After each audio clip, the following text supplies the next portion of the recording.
Saya akan sampaikan sesuatu yang penting, simple. Ya, saya memberikan judul kesungguhan hati. Katakan kesungguhan hati. Saudara, kalau kita perhatikan, kita ini hidup di zaman yang luar biasa. Ya, kita nggak pernah menyangka masa pandemi berlangsung begitu lama. Ya, dan kenyataan-kenyataan bahwa ternyata menjalani hidup di akhir zaman ini memang tidak mudah. Kita ini mengalami yang namanya masa-masa yang sukar. Saudara, itu sebabnya kita ini perlu membangun rohani kita. Kita ini perlu membangun kerohanian kita. Kenapa banyak dari orang Kristen bahkan anak-anak Tuhan itu hidupnya tertekan? Hal itu terjadi karena memang gak berimbang antara masalah dan persoalan hidup, beban hidup, dengan kekuatan rohani mereka. Akhirnya tidak sedikit bahkan anak-anak Tuhan yang hidupnya itu tertekan. Saudara,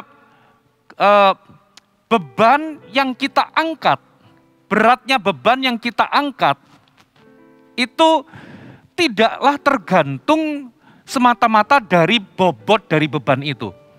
Tapi juga ditentukan oleh kekuatan kita.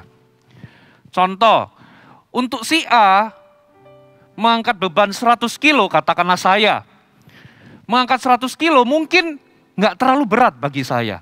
Tapi mungkin bagi orang lain, bagi Pastor Philip 100 kilo udah ngeden-ngeden misalnya. Karena beratnya kita mengangkat beban, itu juga tergantung dari kekuatan kita. Ya, kita mungkin bisa angkat meja, tapi bagi anak kita yang 5 tahun, meja itu berat bagi anak 5 tahun. Itulah sebabnya kita perlu yang namanya membangun rohani kita. Sebentar, saya ambil nafas dulu. Oke. Nah, saudara, ternyata kekuatan kita untuk hidup di akhir zaman, rahasia untuk kita bisa hidup di akhir zaman itu ternyata mengalami Tuhan. Katakan mengalami Tuhan. Nah, masalahnya tidak semua orang yang ingin mengalami Tuhan atau yang rindu mengalami Tuhan, itu ujungnya benar-benar mengalami Tuhan. Nah, apa pemisahnya antara orang yang kepengen mengalami Tuhan, padahal mengalami Tuhan itu rahasia kita kuat hidup di akhir zaman. Apa yang memisahkan antara orang yang kepengen mengalami Tuhan dengan yang benar-benar mengalami Tuhan? Ternyata kalau kita pelajari di Alkitab, ternyata pemisahnya adalah kesungguhan hati. Katakan kesungguhan hati. Coba kita lihat sama-sama ya, Lukas 18. Kita lihat di ayat 35 sampai ayat yang ke-43. Lukas 18 ayat 45 sampai ayat yang 35 sampai ayat yang ke-43. Waktu Yesus hampir tiba di Yeriko, ada seorang buta yang duduk di pinggir jalan dan mengemis. Waktu orang itu mendengar orang banyak lewat, ia bertanya, "Apa itu?" Kata orang kepadanya, "Yesus orang Nazaret lewat." Lalu ia berseru, "Yesus anak Daud, kasihanilah aku." Maka mereka yang berjalan di depan menegur dia supaya ia diam. Namun semakin keras ia berseru, garis bawahi kata-kata, semakin keras ia berseru, "Anak Daud, kasihanilah aku." Lalu Yesus berhenti dan menyuruh membawa orang itu kepadanya. Dan ketika ia telah berada di dekatnya, Yesus bertanya kepadanya, "Apa yang kau kehendaki supaya aku perbuat bagimu?" Jawab orang itu, "Tuhan, supaya aku dapat melihat." Lalu kata Yesus kepadanya, "Melihatlah, imanmu telah menyelamatkan engkau." Dan seketika itu juga melihatlah ia, lalu mengikut dia sambil memuliakan Allah. Seluruh rakyat melihat hal itu dan memuji-muji Allah. Saudara, ini ada seorang buta namanya Bartimeus. Apa yang kita bisa pelajari dari Bartimeus? Saudara, Bartimeus itu punya keterbatasan, ya, dan keterbatasannya itu matanya yang buta, itu membuat dia sulit atau nggak bisa ketemu dengan Yesus. Dia nggak seberuntung orang yang lain yang punya 4 teman yang menggotong dia untuk berjumpa dengan Yesus. Lagi pula, saudara, dia ini duduk di pinggir jalan, yang mana Yesus itu belum tentu lewat di situ. Jadi dia punya banyak keterbatasan sebetulnya untuk bisa ketemu dengan Yesus. Tiba-tiba dia mendengar bahwa Yesus itu mau lewat di tempat di mana dia duduk. Mau lewat di jalan di mana dia duduk. Ini adalah kesempatan untuk dia bisa ketemu dengan Yesus. Dan apa yang terjadi? Waktu benar-benar Yesus lewat, saudara, dia berteriak, Yesus anak Daud, kasihanilah aku. Tapi coba apa kata Alkitab? Firman Tuhan ngomong begini. Ya, maka mereka yang berjalan di depan menegur dia supaya diam. Jadi waktu dia teriak, Yesus berhenti enggak? Yesus enggak berhenti. Ya, Yesus mendiamkan Bartimeus. Yesus tetap jalan. Bahkan bukan hanya Yesus itu enggak berhenti, tapi orang-orang di sekitarnya yang jalan di depannya itu menyuruh atau menegur Bartimeus untuk diam. Dan apa yang membuat Bartimeus akhirnya benar-benar mengalami Tuhan adalah kesungguhan hatinya. Di titik itu, saudara, ya kalau misalnya dia sudah diabaikan sama Yesus, lalu ditegur, reaksi alami adalah dia menyerah dan berhenti. Tapi Bartimeus luar biasa. Dia itu ngalami yang namanya ujian. Seringkali Tuhan juga sama dengan kita. Seringkali ada ujian-ujian yang Tuhan izinkan. Dan ujian-ujian itu sebetulnya dari ujian itu Yesus itu bisa lihat yang namanya kesungguhan hati kita. Yang ada Bartimeus, dia diuji. Menurut Anda, Yesus dengar nggak waktu pertama kali dia teriak? Yesus dengar, saudara. Tapi Yesus berhenti nggak? Yesus jalan terus. Yang kedua, Yesus tahu nggak kalau orang itu ditegur sebetulnya? Tahu. Tapi Yesus mencegah untuk orang banyak itu menegur dia. Sepertinya kok Yesus membiarkan orang itu ditegur. Jadi kita curiga jangan-jangan memang Yesus sengaja untuk lihat kesungguhan hati. Saudara, kalau kita lihat film-film Cina zaman dulu, film-film kungfu maksudnya, seringkali kan ada pengembara, lalu kemalaman, lalu misalnya ada satu rumah, lalu dia ketok rumah itu. Nah, satu kali ada cerita, saudara, gitu ya, ada satu orang jalan dan di perjalanan itu hampir nggak ada rumah dan itu hari sudah menjelang malam. Singkat cerita dia menemukan di ujung sana ada sebuah rumah. Nah, orang ini akhirnya ketok pintu. Ketok pintu, ketok pintu, ketok pintu. Nggak ada yang bukain. Tapi rumahnya ini ada sih. Kelihatan ada, bukannya nggak terawat. Dia ketok pintu 10 menit. Kok nggak ada yang buka? Ternyata beberapa saat setelah 10 menit itu, ada orang tua yang membukakan.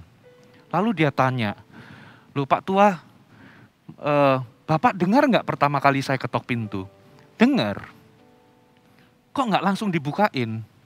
Lalu dia ngomong, ya biasanya zaman dulu itu kan kalau mau masuk itu ada biasanya ada space, ada kayak pekarangan dulu, baru di ruang dalam.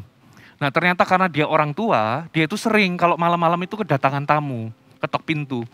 Tapi karena dia jalannya tuh lambat, seringkali begitu nyampe dibukain pintu, orangnya udah pergi. Nah karena dia nggak mau kecelek terus, akhirnya dia nunggu. Dia hanya bukain pintu orang yang ketok pintunya terus-terusan. Nah sampai satu titik, oh ini benar-benar memang orang ini butuh. Jadi orang yang butuh pasti nunggu sampai dibuka. Nah firman Tuhan ngomong mintalah maka kamu akan mendapat, carilah maka kamu akan mendapat, mintalah akan kamu diberi.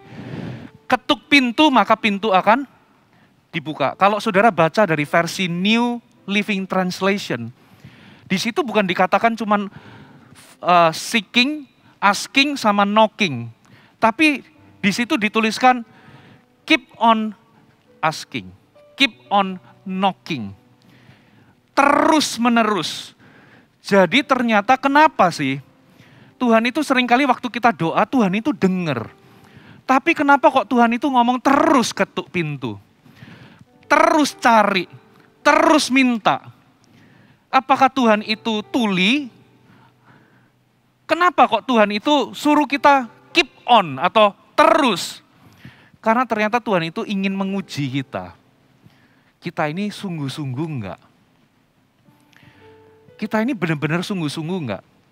Saudara, di awal tahun ini, yuk kita punya goal satu ini. Tahun ini, ya whatever happen tahun ini, kita harus makin bersungguh-sungguh dengan Tuhan.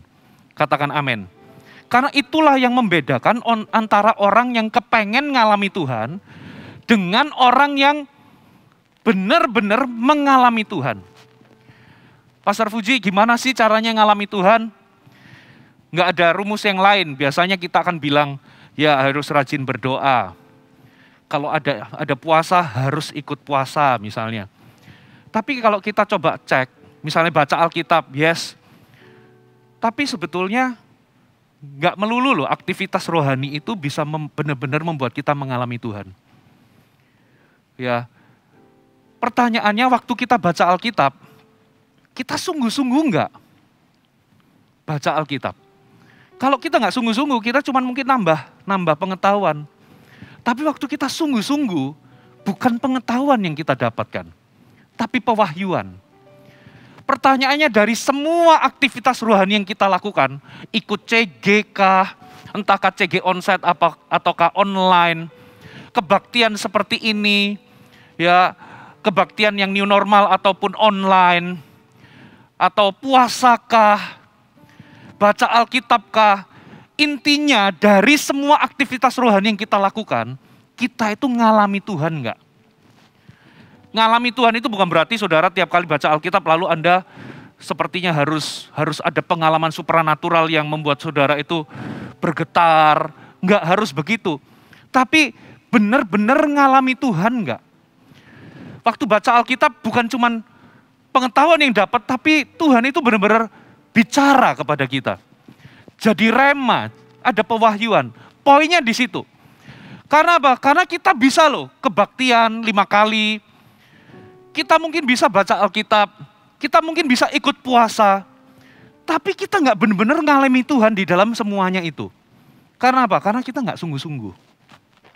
Saudara, nah makanya tahun ini, make sure di dalam semua aktivitas rohani kita harus punya kesungguhan hati. Ada amin, saudara? Karena itulah satu-satunya yang membedakan antara orang yang kepengen ngalami dengan yang benar-benar ngalami Tuhan. Coba kita buka Ibrani 11 ayat 6. Ibrani 11 ayat yang ke-6.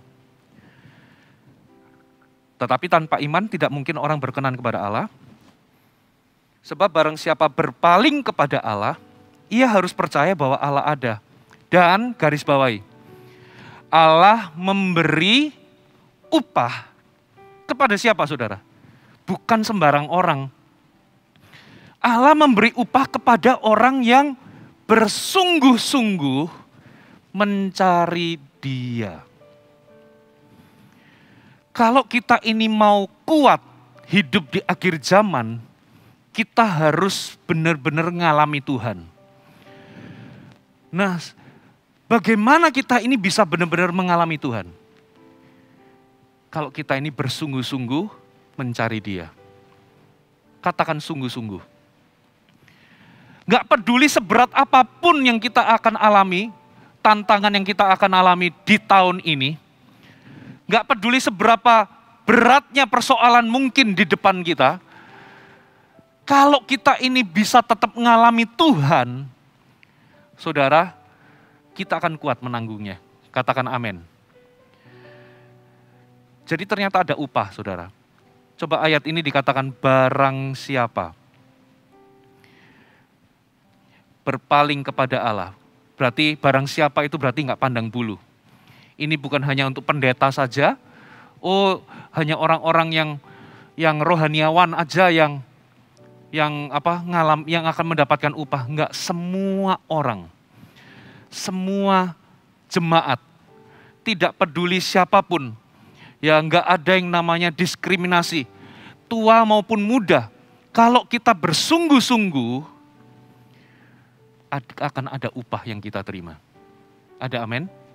Nah, upahnya ada dua. Catat baik-baik. Yang pertama, saudara, kita buka Lukas 24, ayat 28 sampai 32. Ya, ini sebuah cerita. Coba kita baca dulu ya, sebelum saya kasih tahu poinnya.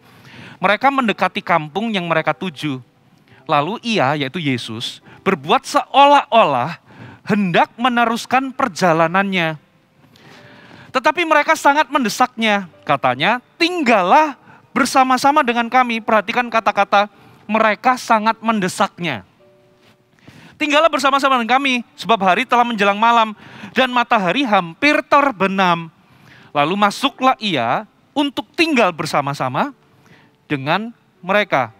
Waktu ia duduk makan dengan mereka, ia mengambil roti, mengucap berkat, lalu memecah-mecahkannya dan memberikannya kepada mereka. Ketika itu, terbukalah mata mereka.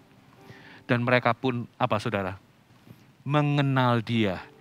Tetapi ia lenyap dari tengah-tengah mereka. Upah pertama adalah mata yang terbuka. Ini bicara soal apa? Kita ngalami yang namanya pengenalan akan Allah. Kita itu jadi kenal Tuhan. Saudara, ini adalah cerita tentang dua orang yang lagi jalan menuju ke Emmaus. Dari tempat di mana mereka pergi, ya, Yerusalem, antara Yerusalem dan Emmaus, saudara, itu jaraknya 14 kilometer. Kalau saya coba misalnya 1 kilo itu kalau orang jalan kaki biasa, dengan kecepatan jalan kaki, ya katakanlah 1 kilo itu 10 menit, oke enggak? Ya kalau lari, biasanya orang lari jogging biasa itu biasanya pace-nya 1 kilo itu 6 menit, 7 menit. Ya katakanlah 1 kilo itu 10 menit lah jalan. Berarti kalau itu 14 kilo berarti 140 menit. Ya jalan kaki 140 menit. Gitu ya. Nah dalam perjalanan itu mereka ketemu sebetulnya sama Yesus. Tapi mereka nggak bisa mengenali bahwa dia adalah Yesus. Yang mereka dapatkan itu hati mereka berkobar-kobar waktu ngomong sama Yesus. Nah waktu Alkitab ngomong waktu mereka hendak sampai di tempat yang mereka mau tuju, lalu Yesus itu bertindak seolah-olah ingin meneruskan perjalanan. Gitu ya. Nah menurut Anda, Yesus itu sebetulnya kepingin tinggal sama mereka enggak? Kepengen saudara. Hati Yesus itu masih kepengen sama mereka. Ya, karena Yesus itu sudah kasih clue, mereka berkobar-kobar. Sebenarnya Yesus itu ingin nunjukin bahwa aku ini Yesus. Yesus masih kepingin spend time sama mereka. Tapi kenapa kok Yesus itu bertindak-tindak, ya udah bye-bye ya, kamu udah mau sampai ya, aku mau terusin bye-bye. Gitu ya. Bertindak seolah-olah ingin meneruskan perjalanan. Berarti kalau ada kata bertindak seolah-olah, berarti sebetulnya Yesus itu kepengen sama mereka. Tapi Yesus pura-pura kepengen pamit atau meneruskan perjalanan. Kenapa kok Yesus lakukan itu? Simple. Yesus itu mau tahu kesungguhan hati mereka. Ada amin? Dan ternyata mereka benar-benar menyambuti dan meresponi dengan kesungguhan hati. Ya sampai-sampai mereka itu dikatakan mendesak Yesus. Please stay lah. Mungkin pertama kali stay lah. Aduh sebentar aku mau ke sana, aku mau terusin masih ada urusan di situ. Ayolah, tinggallah bersama dengan kami. Mereka nggak tahu itu Yesus. Tapi aku nanti gimana? Udahlah nggak apa-apa, stay sampai 3 kali mungkin. Ya Yesus akhirnya tinggal bersama mereka, memecahkan roti dan upah dari keseriusan mereka. Upah dari kesungguhan mereka adalah mereka nggak cuma dapatkan hati yang berkobar-kobar, tapi mata mereka melek, mereka jadi mengenal dia. Terbukalah mata mereka dan mengenal Tuhan. Saudara, tahun ini kita nggak boleh sekedar menjalankan aktivitas rohani, tapi pastikan Anda bersungguh-sungguh di dalamnya. Karena ada perbedaan antara orang yang hanya kepengen dengan orang yang ngalami Tuhan sungguh-sungguh. Dan upah pertama kalau kita bersungguh-sungguh adalah kita akan mengenal Tuhan. Katakan amin. Jadi ada yang lebih besar daripada berkat. Ada yang lebih besar daripada mujizat. Ya, ketika saudara bersungguh-sungguh, Ada yang lebih besar daripada berkat dan mujizat. Apa itu? Mata yang terbuka. Ada amin? Siapa aja yang pernah mengalami mata yang terbuka? Saudara, Elisa sama bujangnya. Bujangnya buka jendela, kaget lihat tentara Aram mengepung. Celaka tuanku. Kenapa kok dia ngomong celaka? Karena dia cuman mengatakan apa yang dia lihat sebetulnya. Tapi Elisa kok lain. Nah, Elisa malah berdoa supaya mata bujang ini dibuka. Karena apa? Elisa melihat yang nggak dilihat sama bujangnya. Itu loh mata yang terbuka, katakan amin. Jadi ternyata beda. Yang satu ngelihat ada sepasukan bala tentara Tuhan, yang satu nggak terbuka. Kenapa? Daud kok bisa berani lawan Goliat? Apa rahasia keberaniannya Daud? Apa bedanya sama Saul? Ternyata Daud itu melihat bahwa Tuhan itu lebih real daripada Goliat. Sementara Saul melihat Goliat itu lebih real daripada Tuhan.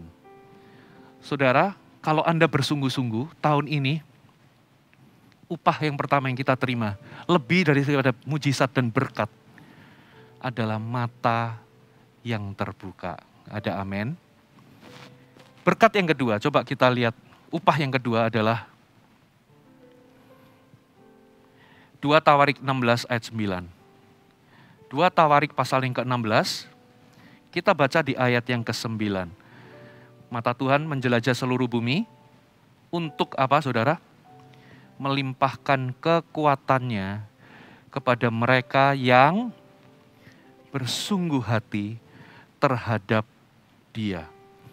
Nah, upah yang kedua yang Tuhan sediakan bagi orang-orang yang bersungguh hati adalah Tuhan melimpahkan kekuatannya kepada kita. Kita akan mengalami yang namanya kekuatan Tuhan. Ada amin?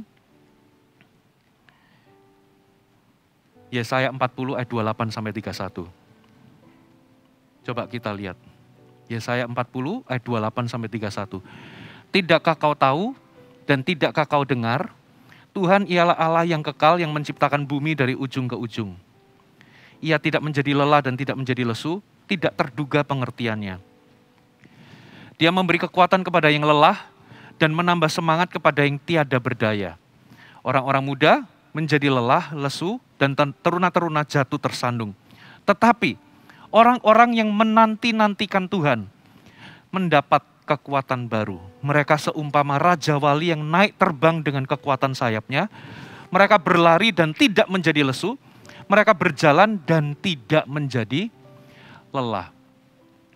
Saudara, orang yang menanti Tuhan katanya akan dapat kekuatan baru.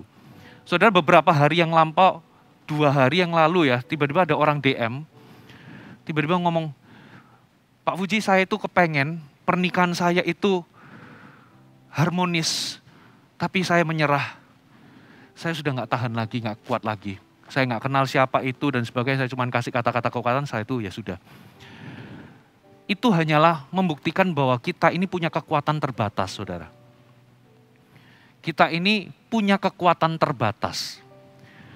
Dan upah yang kedua yang Tuhan sediakan buat kita adalah, Tuhan itu melimpahkan kekuatannya bagi orang yang menanti-nantikan Tuhan. Katakan amin. Nah, orang yang sabar menanti, itu adalah orang yang bersungguh hati. Yang nggak sabar, biasanya nggak terlalu sungguh-sungguh. Saudara, kalau misalnya perempuan ya, terus ada orang cowok misalnya nembak saudara, jangan langsung diiyain. Kasih waktu. Sabar nggak dia menantikan Anda? Kalau begitu Anda pending langsung dia berpindah ke lain hati, berarti dia sebetulnya nggak sungguh-sungguh sama Anda. Tapi kalau dia sabar nungguin, ya intinya nggak digantung 10 tahun loh ya. Tapi kasih waktu, jangan diiyain. Supaya Anda tahu orang itu sungguh-sungguh atau enggak sama Anda. Nah, Orang yang sabar menanti-nantikan Tuhan, yang terus mencari Tuhan maksudnya, walaupun mungkin belum ada jawaban dari Tuhan, walaupun mungkin seperti Tuhan itu nggak turun tangan langsung, sepertinya kok Tuhan itu menunda, tapi kalau Anda terus sabar, itu namanya sungguh-sungguh. Katakan amin. Ada orang cari Tuhan untuk persoalannya, cari Tuhan, tapi begitu dia melihat bahwa Tuhan itu sepertinya kok belum bekerja, dia cari dukun. Ya udahlah, aku cari yang lain aja. Nah, itu namanya nggak sungguh-sungguh, saudara. Nah, makanya seringkali Tuhan itu memberikan ujian ini kepada kita. Untuk menunjukkan, untuk menguji, kita ini benar nggak sih sungguh-sungguh? Kita ini cari Tuhan itu apakah,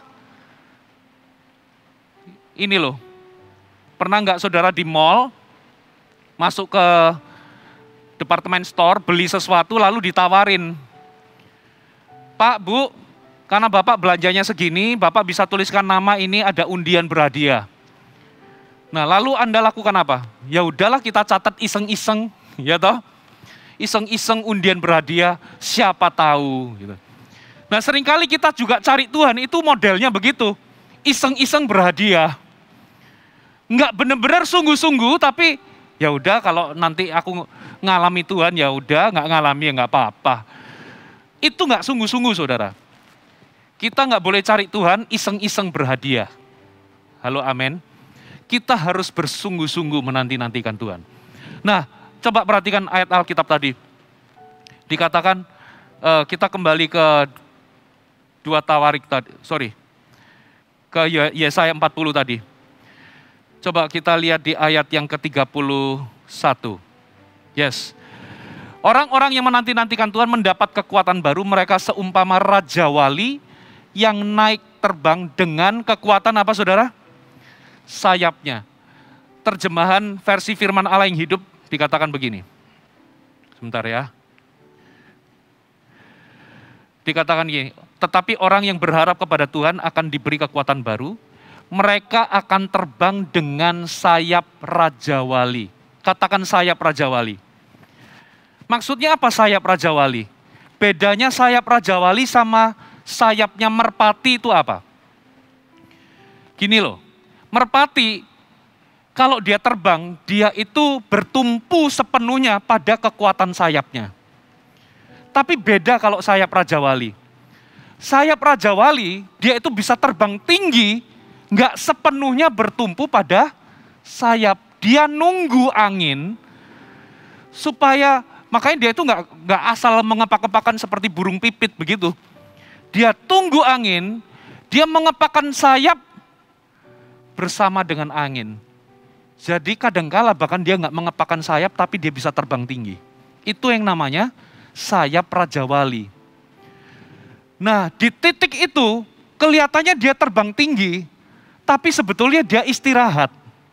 Dia rest. Nah, kalau kita ini bersungguh-sungguh mencari Tuhan, ini yang kita dapatkan. Sekalipun kita itu di tengah badai persoalan berat, tapi kita itu istirahat. Ternyata kekuatan Tuhan yang men-take over kita, katakan amin. Nah, itulah yang membedakan yang sungguh-sungguh dengan yang tidak. Lalu dikatakan apa, saudara? Mereka berlari tidak menjadi lesu, mereka jalan nggak menjadi lelah. Coba saudara, siapa yang suka lari pagi atau suka jogging? Ya biasanya di apps-nya itu kan pertama-tama biasanya hijau. Hijau, lama-lama kuning, merah gitu ya. Itu menunjukkan apa? Pertama pace-nya cepat. Tapi lama-lama melambat, kadang hijau, merah, ungu, jadi gitu. Nah, Alkitab ngomong, kalau kita menantikan Tuhan, kekuatan Tuhan akan menguasai kita, dan dikatakan kita itu jadi konsisten. Kita jalan tapi nggak capek-capek. Pace-nya hijau terus. Kita ini lari nggak menjadi lesu. Kok bisa ya konsisten orang ini?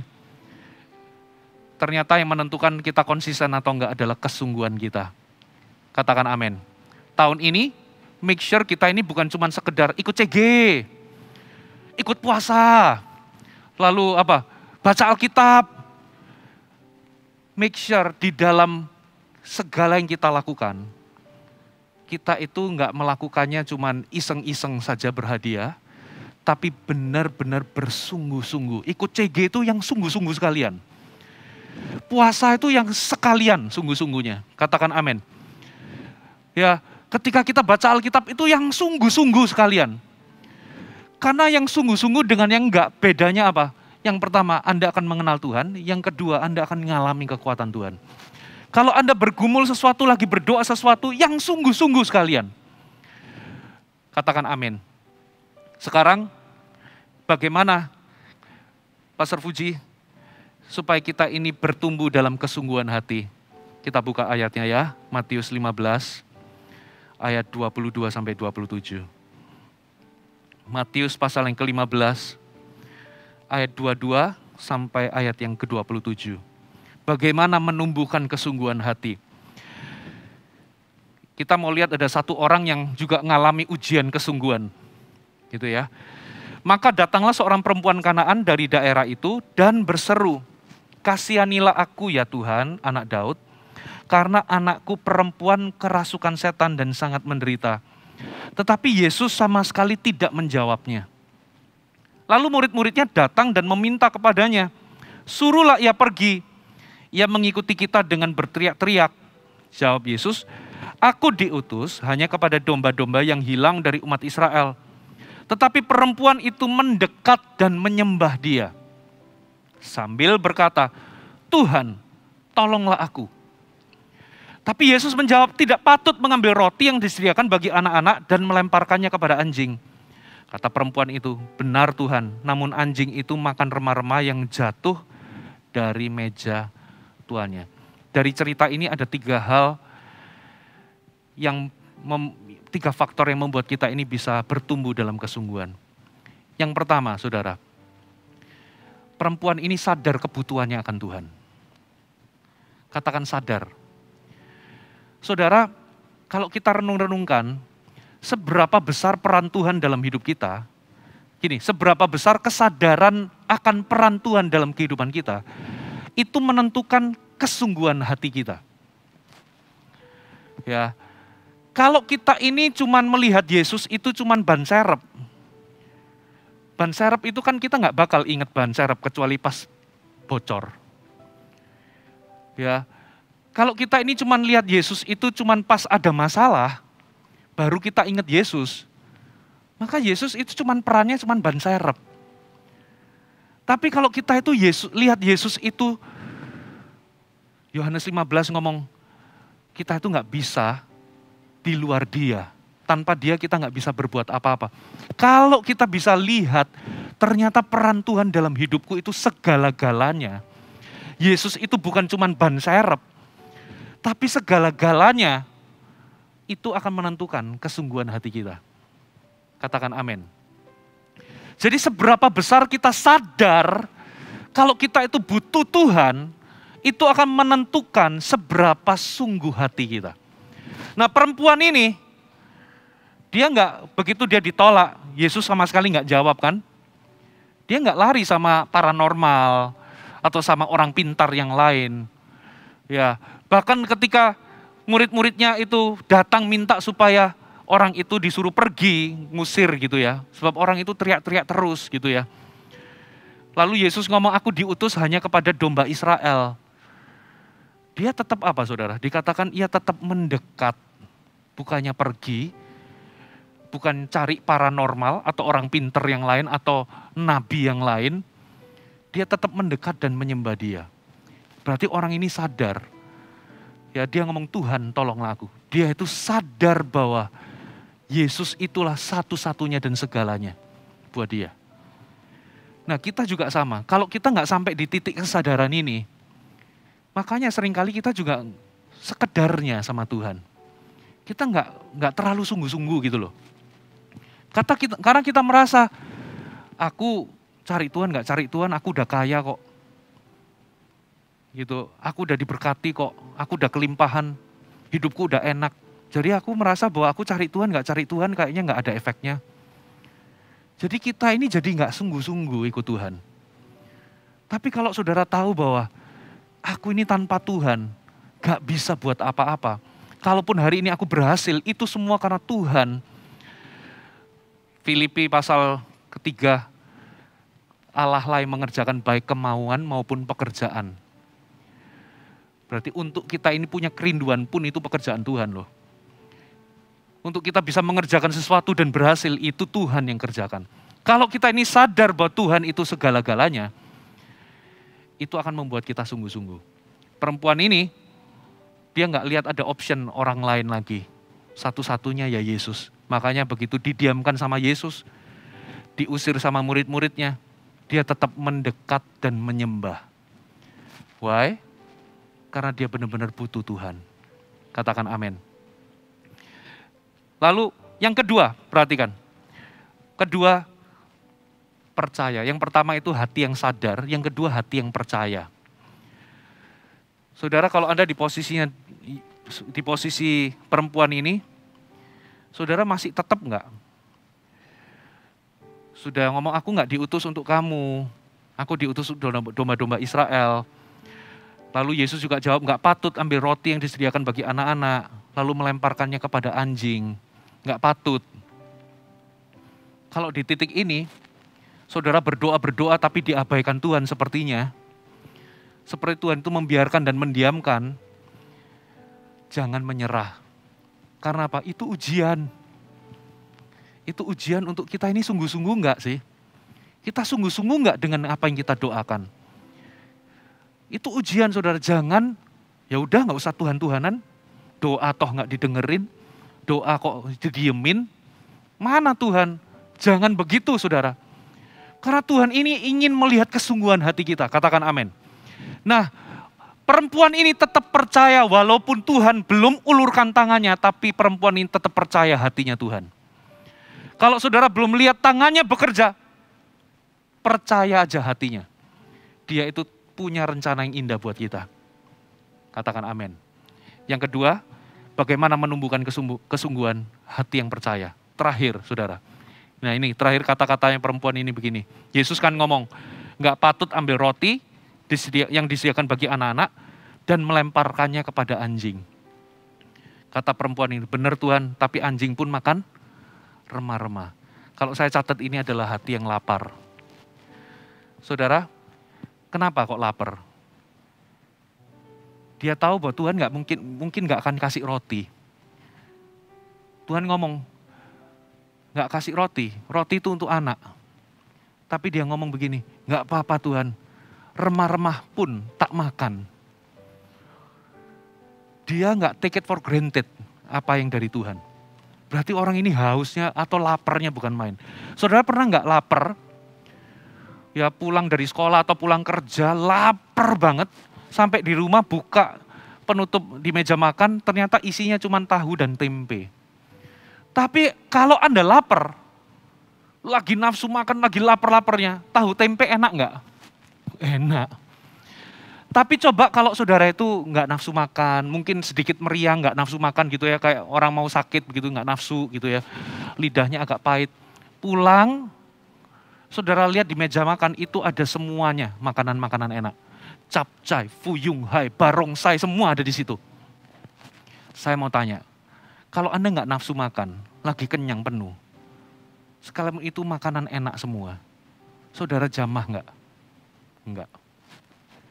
Ya orang ini lapar. Saudara, makanya kelaparannya itu ditunjukkan dalam kesungguhannya. Enggak apa-apa Tuhan, roti bukan buat anak ya, enggak apa-apa.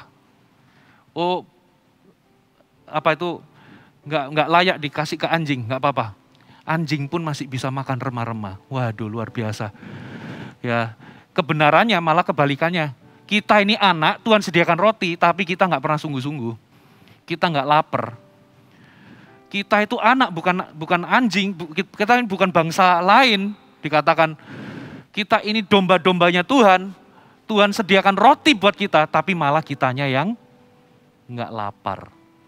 Kelaparan kita akan menentukan kesungguhan kita.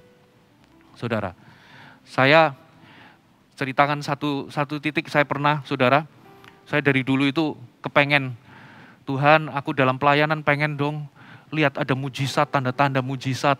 Masa aku dibuka di Alkitab tertulis, aku mempercayai tapi kok nggak kelihatan tanda-tanda itu. Ya di momen itu saya cari Tuhan. Saya kumpulkan informasi tentang kesembuhan, tentang mujizat. Saya puasa. Desperate Tuhan, saya doa, Tuhan aku pakai aku paling nggak aku mau lihat mujizat di depan mata saya. Tuhan pakai aku, masa aku nanti sampai mati, aku nggak lihat. Padahal itu semua ada di Alkitab. Di Alkitab ngomong bahwa begini-begini orang percaya itu akan tumpang tangan sakit sembuh. Kok aku nggak ngalami, aku mempercayai tapi kok aku nggak ngalami, nggak lihat itu. Saudara, sampai satu titik saya putuskan, saya akan cari apa rahasianya. Ya, kayaknya Tuhan itu main petak umpet. Ya, tapi tahu nggak Tuhan itu kalau main petak umpet, menyembunyikan sesuatu, rahasia, kebenaran atau apa, kayaknya Tuhan itu menyembunyikan. Tujuannya apa? Supaya kita mencari untuk menemukannya ternyata. Kemarin, seminggu yang lalu, tiba-tiba anak saya yang umur 5 tahun, itu ambil gulungan kertas Manila begitu, terus ajak main saya treasure hunt. Pokoknya dia itu sembunyiin di mana di kamar, lalu saya suruh nyari begitu, lalu gantian. Gitu ya. Nah, dia sembunyiin sesuatu ya karena saya gampang kan lihat-lihat begini gampang ketemu. Tapi satu kali saya sembunyikan di balik korden tapi saya nongolin. Tak nongolin begitu loh. Tujuannya apa? Supaya saya sembunyiin supaya anak saya itu nggak bisa menemukan. Tapi tak tongolin begitu supaya apa? Supaya anak saya itu menemukan. Gitu ya. Tapi tetap nggak ketemu. Yang kedua, saya lebih gamblang lagi. Saya taruh persis di sebelah meja rias. Gitu ya. Benar-benar dia buka pintu sebenarnya langsung kelihatan. Gitu ya. Tapi yang namanya anak kecil dia nggak ketemu juga.